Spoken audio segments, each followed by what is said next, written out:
Hello everyone, my self प्रकाश गढ़िया। So basically हम आज अपनी यूट्यूब की जर्नी स्टार्ट करने जा रहे हैं।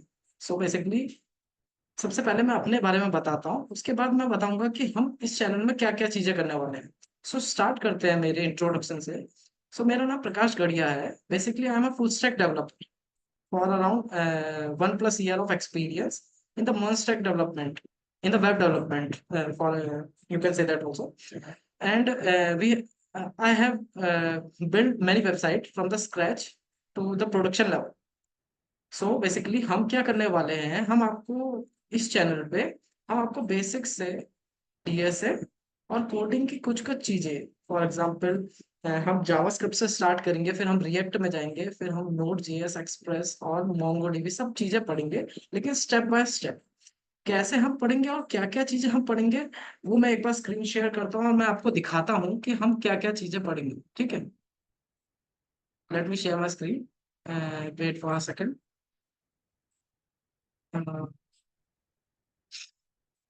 या I hope my screen is visible to you. Yeah okay, let me start. So basically सबसे पहले हम क्या पढ़ने वाले हैं, वेट फॉर अ सेकंड।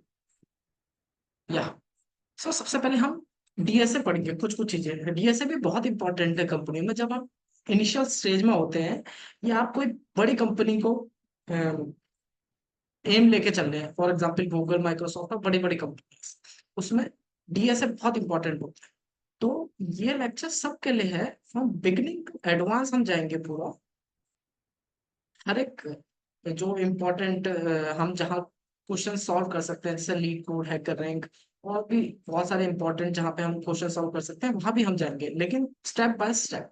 सो हम स्टार्ट करेंगे अपने डेटा स्ट्रक्चर से। जैसे हम एरे पढ़ेंगे सबसे पहले, फिर स्ट्रिंग पढ़ेंगे, लिंक लिस्ट पढ़ेंगे। सब चीजें हम आपको अभी नहीं पढ़ा सकते, लेकिन मैं आपको बता सकता हूँ कि मैं क्या क्या पढ़ेंगे इसमें। Array, string, link list, stack, queues, और हम टाइम कॉम्प्लेक्सिटी और स्पेस कॉम्प्लेक्सिटी पढ़ेंगे। ये बहुत इंपॉर्टेंट होती है। जब भी आप कभी इंटरव्यू देते हैं तो इंटरव्यूअर आपसे यही बोलता है कि क्या इसकी टाइम कॉम्प्लेक्सिटी कम हो सकती है, स्पेस कॉम्प्लेक्सिटी कम हो सकती है, इस कोड की टाइम कॉम्प्लेक्सिटी कितनी है और स्पेस कॉम्प्लेक्सिटी कितनी है। तो हम इसी हिसाब से अपने क्वेश्चंस करेंगे। हर एक क्वेश्चंस में हम देखेंगे कि इसकी टाइम कॉम्प्लेक्सिटी कितनी है और स्पेस कॉम्प्लेक्सिटी कितनी है। बेसिकली मैं आपको बता देता हूँ टाइम कॉम्प्लेक्सिटी और स्पेस कॉम्प्लेक्सिटी क्या होता है। ये मैं खाली ओवरव्यू दे रहा हूँ, लेकिन जब हम डिटेल्स में पढ़ेंगे वो चीजें अलग है।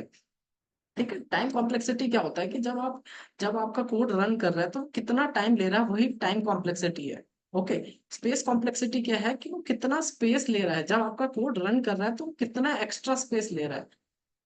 तो वही आपकी स्पेस कॉम्प्लेक्सिटी है। तो आपका कोड मिनिमाइज, जब भी आप कोड करते हैं तो जैसे आप इंटरव्यू दे रहे हैं कहीं भी, तो आपको ये ध्यान में रखना है, सबसे पहले आपको बेसिक से करना है, जहां आपकी टाइम कॉम्प्लेक्सिटी और स्पेस कॉम्प्लेक्सिटी कुछ भी हो सकती है।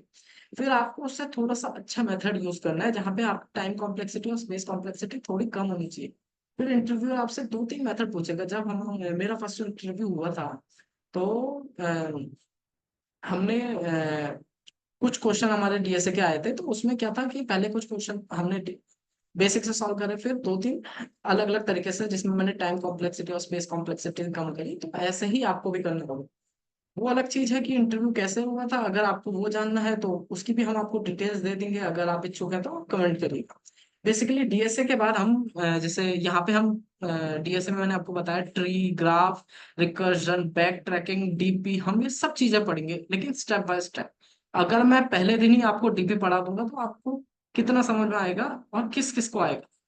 ठीक है, तो ठीक है, ये सब चीजें हम डीएसए में पढ़ेंगे। हम ये डीएसए की जो हमारी सीरीज होगी उसमें मिक्स होगा, थ्योरी भी होगी और क्वेश्चंस भी होंगे।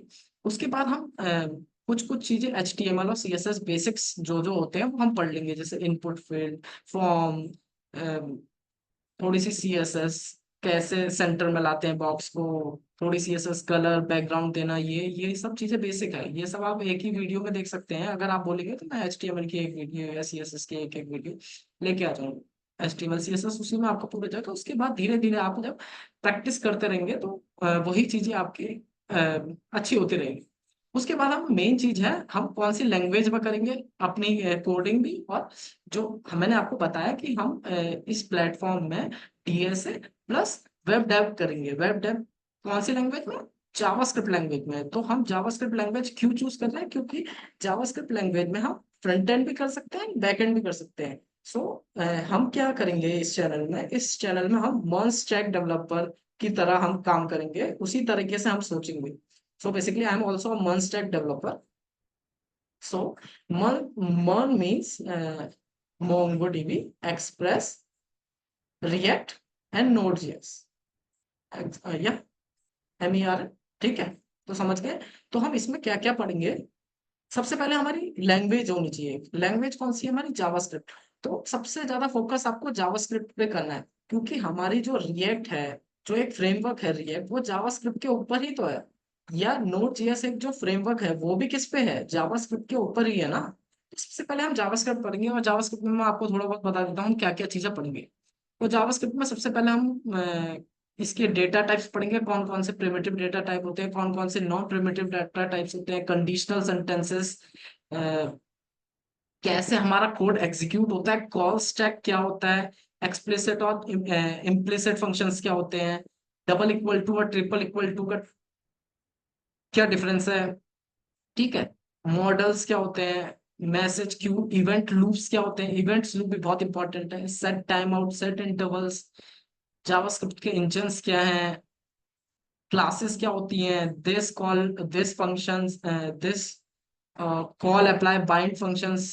तो मुझे दिस से याद आया कि मेरे इंटरव्यू में भी दिस से एक क्वेश्चन पूछा गया था कि दिस कीवर्ड जो होता है उसके बारे में और डिटेल में बताओ। तो ये तो इंटरव्यू की चीजें हैं, लेकिन जब आप भी इंटरव्यू देंगे या आपको मेरे इंटरव्यू का एक्सपीरियंस अगर आपको जानना है तो आप कमेंट करिएगा, मैं वो भी एक अलग से वीडियो बना दूंगा कि मेरे इंटरव्यू में क्या क्या चीजें पूछी गई थी और मैंने कैसे जवाब दिया था उनका, और क्या उनका सही जवाब हो सकता था, या मैंने क्या गलती करी अपने इंटरव्यू में। ठीक है। और मेरा अगर बैकग्राउंड जानना है तो वो भी मैं आपको लास्ट में बता दूंगा। ठीक है। और हम इसमें पढ़ेंगे मैप, रिड्यूसर, फिल्टर्स, क्लोजर्स, बहुत इंपॉर्टेंट चीज है closures, promises, recursions, async await, try catch, ठीक है, करिंग, और कैसे हम अपने कोड को क्लीन कर सकते हैं, अच्छी तरीके से लिख सकते हैं। ठीक है। जावा हम बेसिकली HTML, CSS और जावास्क्रिप्ट से एक फुल फ्लेश्ड एप्लीकेशन बना सकते हैं, कोई भी चीज। लेकिन हम क्या चाहते हैं कि हमारी एप्लीकेशन फास्ट होनी चाहिए, फास्ट होनी चाहिए और अच्छी डिजाइन होना चाहिए। इसलिए क्या करते हैं अ, हम रिएक्ट का यूज करते हैं। रिएक्ट क्या है? एक सिंगल पेज एप्लीकेशन है, जिससे मुझे क्या होता है कि बार बार रिफ्रेश करने की जरूरत नहीं है, क्योंकि जब आप HTML CSS जावास्क्रिप्ट से चीजें करेंगे तो क्या होगा, आपका पेज बार बार रीलोड हो, जिससे टाइम लगेगा और आपकी जो वेबसाइट है उसका यूजर एक्सपीरियंस अच्छा नहीं होगा। इसलिए हम एक फ्रेमवर्क लाए, सॉरी हम नहीं, फेसबुक एक फ्रेमवर्क लाया जो था रिएक्ट। ठीक है। रिएक्ट क्या है? रिएक्ट कुछ नहीं है, एक फ्रेमवर्क है जो किस पे बेस्ड? जावास्क्रिप्ट पे। ठीक है। जैसे अलग अलग फ्रेमवर्क है जावास्क्रिप्ट पे, ऐसा नहीं है कि सिर्फ एक रिएक्ट ही है, एंगुलर भी है। अगर एंगुलर मैंने अभी थोड़ा बहुत पढ़ रखा है लेकिन उतना अच्छे से नहीं आता मुझे, लेकिन मैंने काम करा है रिएक्ट पे, तो मैं आपको रिएक्ट पढ़ा सकता हूँ इंडस्ट्री में कैसे हम यूज करते हैं रिएक्ट में। हम क्या क्या पढ़ेंगे वो मैं आपको बता देता हूँ नॉर्मली।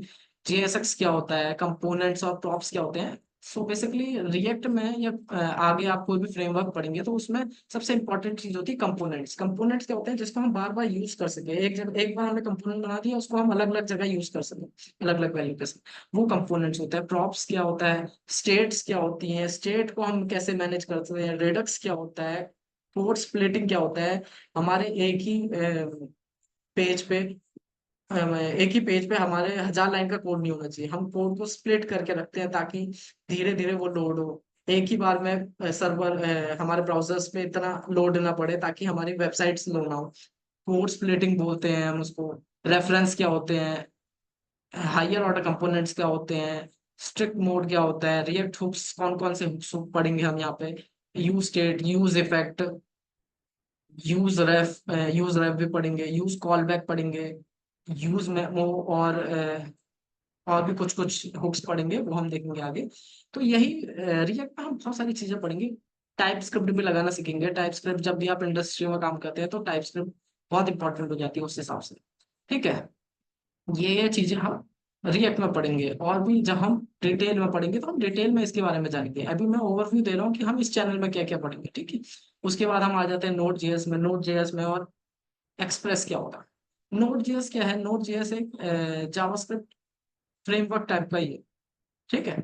जिसमें हम पढ़ेंगे फाइल सिस्टम क्या होता है, एचटीटीपी मॉड्यूल क्या होता है, एपीआई कैसे बनाते हैं, बैकएंड।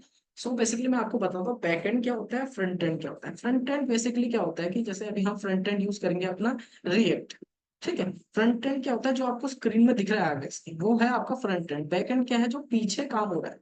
जैसे लेट अस सपोज आप कहीं होटल में गए, तो जो आपको शेफ दिख रहा है जो खाना लेके आ रहा है, ठीक है।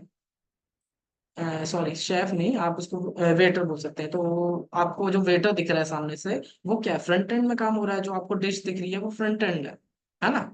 जो पीछे शेफ काम कर रहा है, जो आगे नहीं आ रहा है, जो सिर्फ खाना बना रहा है सबके लिए, वो सब कर रहा है, वो क्या है?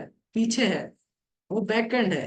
तो बैक एंड और आगे फ्रंट एंड अलग चीज है। जो फ्रंट एंड आपको दिख रहा है वो फ्रंट एंड है। जो एपीआई है पीछे जो सब काम कर रहा है, वो क्या है? बैक एंड है। जो शेफ है हमारा पीछे, वो बैक एंड है, ठीक है। ऐसे ही इसमें जो हमारा बैकएंड है वो नोड जेएस। तो हम फ्रंट एंड से बैकएंड से कैसे बात करते हैं? हम एपीआई के थ्रू बात करते हैं, ठीक है। हम बैकएंड में एपीआई जनरेट करते हैं और फ्रंट एंड से उस एपीआई को हिट करते हैं। तो एपीआई जो जनरेट होती है फ्रंट एंड से बैकएंड को जो हम कनेक्ट करते हैं वो होती है एपीआई। एपीआई हमारा बैकएंड से हम जनरेट करते हैं। तो एपीआई जनरेट करने के अलग अलग तरीके हैं। जैसे नोड जेएस में एचटीटीपी की मॉड्यूल के थ्रू हम एपीआई जनरेट कर सकते हैं। लेकिन क्या होता है कि हम बहुत सारी एपीआई जनरेट करनी पड़ती है, तो एचटीटीपी थोड़ा हैक्टिक काम हो जाता है। इसलिए आता है काम में एक्सप्रेस। एक्सप्रेस जो है नोड के साथ बहुत अच्छी तरीके से मिल जाता है, जिससे हम एपीआई जो हम बनाते हैं वो बहुत आसान हो जाती है एपीआई बनाना। एक्सप्रेस मदद करता है नोड जेएस को ही कि कैसे अच्छे तरीके से और फास्ट तरीके से कैसे तुम एपीआई जनरेट कर सकते हो फ्रंट एंड। ठीक है, ये हम पढ़ेंगे नोड जेएस में, एक्सप्रेस में, ठीक है। ये सब चीजें मैंने बता दी आपको। और हम क्या पढ़ेंगे? और हम पढ़ेंगे कुछ कुछ जैसे सॉकेट्स आयो, सॉकेट कैसे बात करते हैं, कैसे हम ब्राउजर टू ब्राउजर बात कर सकते हैं। और आजकल मैं एक और चीज कर रहा हूँ अपने कंपनी पे, वो है हमारा वेब आरटीसी। वेब आरटीसी क्या है? Real time communication. वो भी हम पढ़ेंगे। अगर आप बोलेंगे तो सॉकेट्स बहुत इंपॉर्टेंट हैं। जब भी आप अलग अलग थर्ड पार्टी एपीआई से हम बात करना सीखेंगे, कैसे हम एपीआई कॉल करते हैं, ठीक है। तो मैं अपनी स्क्रीन ऑफ करता हूँ, ठीक है। या ठीक है। सो बेसिकली यही सब हम देखेंगे कि कैसे कैसे हम आगे चीजें करते हैं, और किस फ्लो में हम जाते हैं। क्या डीएसए, कुछ कुछ हम डीएसए के प्लेलिस्ट बना देंगे, उसमें डीएसए के भी क्वेश्चन डालेंगे। और हर चीजें हम स्टेप बाय स्टेप करेंगे। हम सीधे डायरेक्टली किसी चीज पे नहीं कूदेंगे, सीधे जाके प्रोजेक्ट नहीं बनाना है। सबसे पहले हम बेसिक से स्टार्ट करेंगे। तो कोई भी जो स्टार्ट कर रहा है वो हमारे चैनल से स्टार्ट कर सकता है। और कोई भी दिक्कत होती है आप मुझे कांटेक्ट करिए या कमेंट करिए। हम उस चीज पे वीडियो अलग से दोबारा से बना देंगे। आज ओवरव्यू था हर चीज का कि हम इस चैनल में क्या क्या पढ़ेंगे। हम अगले वीडियो से स्टेप बाय स्टेप पढ़ेंगे, या डीएसएल या मर्ज स्टैक जो भी है, हम स्टेप बाय स्टेप पढ़ेंगे। So thank you everyone for listening to me. Okay.